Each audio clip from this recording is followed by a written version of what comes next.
अदृश्य दुनिया YouTube channel को लाइक करें, सब्सक्राइब करें और बेल आइकन को ऑल पर सिलेक्ट करें ताकि आने वाली हमारी सारी वीडियो आप देख सकें। जय श्री महाकाल। हमारी यूट्यूब फैमिली, एक बार फिर स्वागत है आप सबका, आप सबके इस यूट्यूब चैनल अदृश्य दुनिया पे।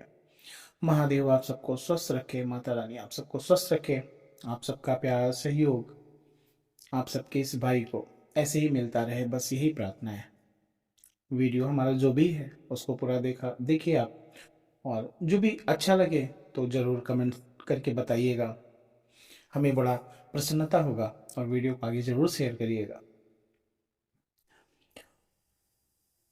पौराणिक काल की बात है, बड़ी प्रचलित बात है। जब सृष्टि के रचयिता और पालनकर्ता ब्रह्मांड के गुण रहस्यों में व्यस्त थे, उस समय भगवान शिव कैलाश पर्वत पर गहन ध्यान में लीन थे। उनके साथ माता पार्वती भी थी, जो हमेशा शिव के साथ रहकर उनकी सेवा में लीन रहती थी।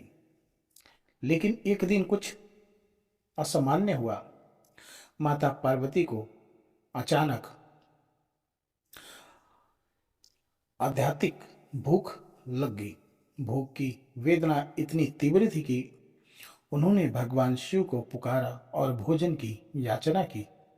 परंतु भगवान शिव उस समय गहरी तपस्या में थे। उन्होंने माता की बात का उत्तर नहीं दिया। पार्वती माँ की भूख असह्य नहीं होती गई जा रही थी, और चारों ओर देखने पर भी उन्हें भोजन का कोई साधन नहीं मिला।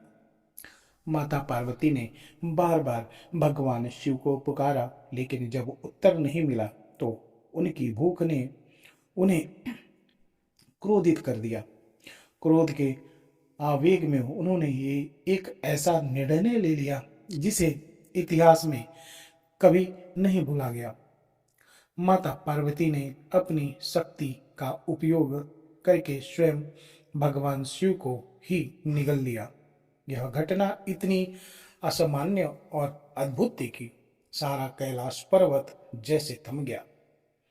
जैसे ही भगवान शिव उनके शरीर के अंदर आ गए, उनकी शक्तियों के कारण माता पार्वती के शरीर से धुआं निकलने लगा। यह धुआं अत्यंत रहस्यमयी था, मानो ब्रह्मांड की गूढ़ शक्तियां माता पार्वती के भीतर से प्रकट हो रही हैं। उनके शरीर का स्वरूप बदलने लगा। उनकी सुंदरता की जगह एक विकृत और उग्र रूप ने जन्म ले लिया। उनकी आंखें तेज चमकने लगी और उनके चेहरे पर वैराग्य का भाव उभर आया। भगवान शिव, जो योग और माया के स्वामी हैं, उन्हें इस स्थिति को समझा। उन्होंने अपनी माया का उपयोग करके माता पार्वती के शरीर से बाहर आने का उपाय किया। जब वे बाहर निकलने तो उन्होंने माता पार्वती के उस नित्य और धूम्र से व्याप्त स्वरूप को देखा। भगवान शिव ने मुस्कुराते हुए माता से कहा, हे देवी, आप मुझे निगल लिया और इस रूप को धारण किया। अब से आपका यह रूप धूमावती नाम से जाना जाएगा।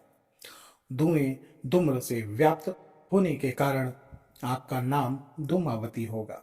उन्होंने आगे कहा, जब आपने मुझे निगल लिया तब आप विधवा का रूप धारण किया, अतः अब आप इस विधवा रूप में ही पूजी जाएंगी। यह रूप दुख, वैराग्य और कठिन परिस्थितियों को प्रतीक होगा। भगवान शिव के इन शब्दों के बाद देवी धूमावती का स्वरूप और अधिक गुण और रहस्यमय हो गया। वे एक बुद्ध स्त्री के रूप में प्रकट हुई, जो विधवा का वेश धारण किए थी। उनके केश खुले हुए थे और उनके वस्त्र श्वेत थे। उनके हाथ में एक पटा हुआ झंडा था, जो संसारिक माया के विनाश का प्रतीक था। उनका वाहन कौवा बना, जो मृत्यु के और रहस्यमय शक्तियों का उदक है। भगवान शिव ने देवी धूमावती को यह वरदान दिया कि जो भी सच्चे हृदय से उनकी आराधना करेगा वह अपने दुखों से मुक्ति पाएगा। देवी का संबंध ज्येष्ठा नक्षत्र से है, इसीलिए उन्हें ज्येष्ठा भी कहा जाता है। ऋषि दुर्वासा, मृग और परशुराम जैसे तपस्वियों ने देवी धूमावती की शक्ति की और को अपनी साधना में पाया। वे सृष्टि के कला और कठिन परिस्थितियों की देवी मानी जाती हैं।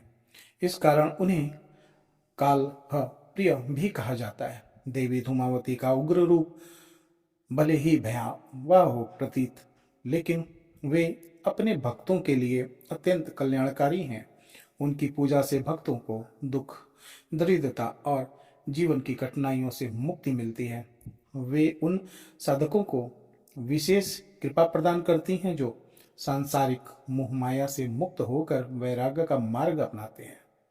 देवी धूमावती की कथा हमें यह सीख देती है कि जीवन की कठिनाइयों और दुखों का सामना करने के लिए धैर्य और वैराग्य का होना आवश्यक है। उनका स्वरूप हमें यह याद दिलाता है कि सांसारिक चीजों से क्षणिक है और असली सुख आत्मा की शांति और मुक्ति में है। यह कथा गाथा अपने रहस्यमय और रोमांचक तत्वों से न केवल तांत्रिक परंपरा में विशेष स्थान रखती है, बल्कि यह हमें जीवन के गुण रहस्यों और भी प्रेरित करती है। धूमावती माँ के यह अवतार की कथा जो ग्रंथों में मिलती है, जो गुरुजन बताते हैं, कहते हैं कि यह माँ बड़ा ही दयालु है। इनका स्वरूप भले ही भयभीत करता हो, किंतु माँ की कृपा सबको मिलती है। यह हमारा कथा माँ के बारे में आप सबको कैसा लगा ज़रूर बताइएगा। अच्छा लगे और लाइक करिएगा, कमेंट से ज़रूर बताइएगा और अपना सहयोग दीजिए। आप सबका प्यार दीजिए।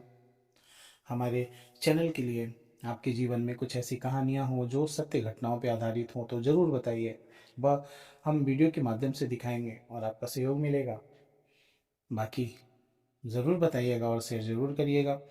महादेव आप सबको स्वस्थ रखे। जय श्री महाकाल, जय माता दी।